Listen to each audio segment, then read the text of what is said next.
Britishisms and Britishisation of the American English. In this presentation, I will explain the meaning of some Britishisms and the difference between some words in American and British English. I would have to say that I tried to get a British accent, but it's quite hard for me, so excuse me if I pronounce the words in the wrong way. There is a lecture that annoys British offenders of the English language more than Americanisms, but bit by bit, British English is also invading America. Next. First of all, I introduce you the Professor of English at the University of Delaware, Ben Yagoda.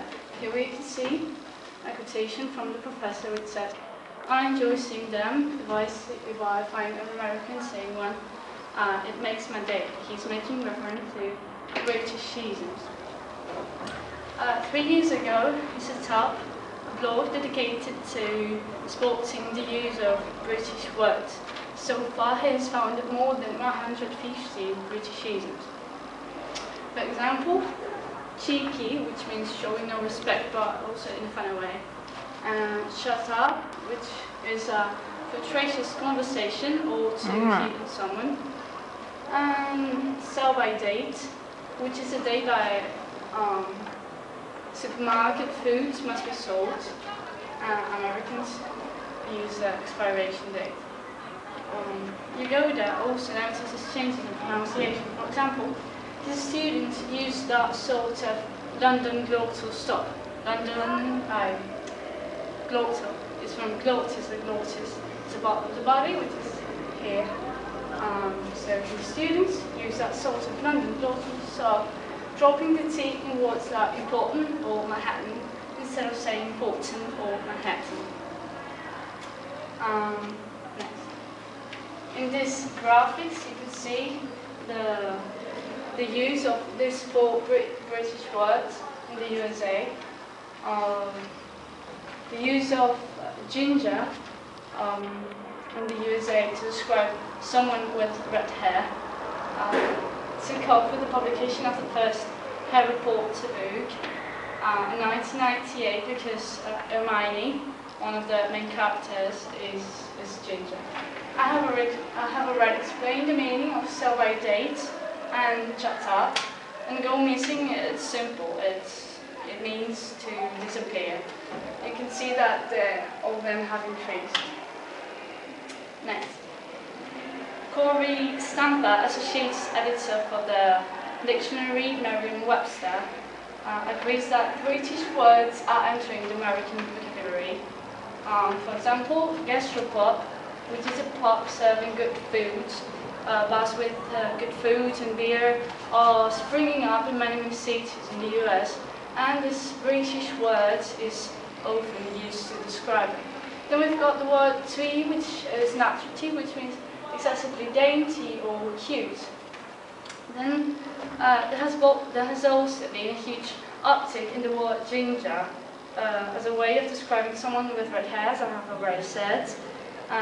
When the first Harry Potter book was published in the US, so many words were changed for the American market. But ginger slipped through, and so did snog, which is to kiss amorously. A good example, you've ever seen the Harry Potter film, is when Ron Weasley and Lavender Brown kiss. They snog very passionately. British TV shows like Doctor Who and Downton Abbey may be another reason why British words are slipping in the US, as the popularity of British news sources like The Economist, the Daily Mail, the Guardian and the BBC. Next.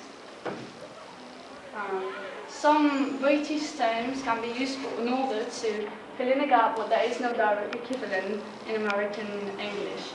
For example, one-off, which is something which is done or made or which happens only once, and the use of the word university rather than college or school to make sure that they are understood outside of the country.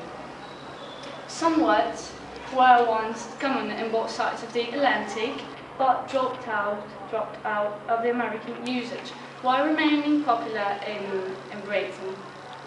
For example, the word trousers instead of pants, and the word fortnight instead of saying 2 weeks, etc. Next. America has always welcomed words from all over. There will have been no difference between the American and British English when the Pilgrim Fathers first crossed the Atlantic, but it took a long time for the two of them to go their separate ways. Merriam-Webster, the dictionary that I have mentioned at the beginning, introduced the distinctive American spellings of words like honor and color, spelled with O-U, defense, spelled with C, and center by changing the order of the last 2 letters. Next.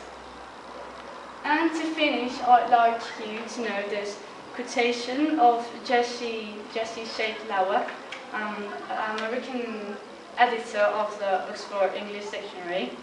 Just in the UK, the use of Americanisms is seen as a sign that culture is going to hell, but Americans think all British people are posh, so no one would mind. Thank you very much.